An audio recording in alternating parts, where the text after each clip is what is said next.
नमस्कार मित्रांनो, मी गणेश वानकर. इग्नाइट अकॅडमीच्या या व्हिडिओमध्ये मी तुम्हा सर्वांचे स्वागत करतो.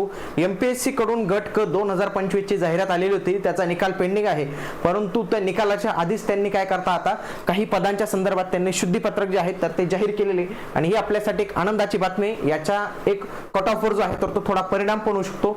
संपूर्ण माहिती पाहणार आहोत. व्हिडिओ शेवटपर्यंत पूर्ण बघा आणि लक्षात घ्या मित्रांनो, आपल्याकडे एमपीएससी ग्रुप बी सी मेन्सच्या बॅचेस अवेलेबल आहेत. सोबत इंग्लिशची पूर्ण रेकॉर्डेड बॅच अवेलेबल आहे, मराठीची पूर्ण रेकॉर्डेड बॅच अवेलेबल आहे. एमपीएससीच्या मुख्य परीक्षेत हे जे दोन पेपर आहेत हे सगळ्यात जास्त महत्त्वाचे असतात, कारण की यांच्यावरच आपलं सगळ्यात जास्त सिलेक्शन ठरत असतं. म्हणून तुम्ही इग्नाइट अकॅडमीचं ऍप्लिकेशन डाउनलोड करून या बॅचेसला नक्की जॉईन करू शकतात. बघा, शुद्धीपत्रक हे 30 एप्रिल 2026 चाललेले. मी तुम्हाला एकदम शॉर्ट मध्ये सांगतो. बघा, सुरुवातीला जेव्हा जाहिरात आली होती त्यांचं काय म्हणणं आहे, आम्ही फक्त 938 पदं दिली, त्याच्यानंतर काही पदं वाढली, ती झाली 1741 झाली. आता आणखी आम्ही जे आहेत तर ते कुठे गेलं, इथं 146 पदं ऍड करत आहोत.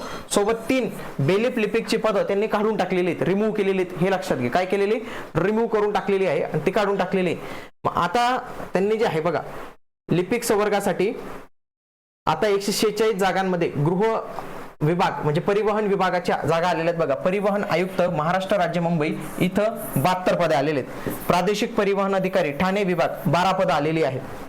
ओके, त्याच्यानंतर पनवेलचं आरटी ऑफिस तिला 16 पदं, लातूरचं ऑफिस त्याला 14 पदं, संभाजीनगरच्या याला 6 पदं, धुळ्याच्या याला 22 पदं, अमरावतीची 4 पदं. तर हे सगळे परिवहन विभागाचे पद आपल्याला पाहायला मिळतात. आता ही टोटल भरती जी आहे तर ती 1884 एवढ्या जागांसाठी होणार आहे. 1884 ही चांगली गोष्ट असेल. कट ऑफवर याचा परिणाम होईलच, कट ऑफ थोडा कमी लागेल.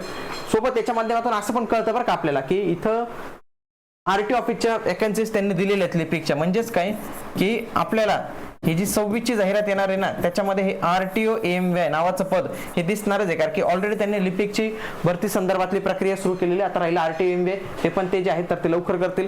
बाकी काही बदल नाही. आणि निकाल जो आहे तर तुम्हाला वाटतं आजच अपडेट झाले, आजच निकाल जो आहे तर तो लागून जाईल आणि त्याच्यानंतर आपल्याला लगेच जाहिरात जी आहे तर ती नवीन 26 ची जाहिरात जी आहे तर ती पाहायला मिळणार आहे. सर्व अपडेट्स तुम्हाला या चॅनलवर मिळतील. या चॅनलला आजच जॉईन करून ठेवा.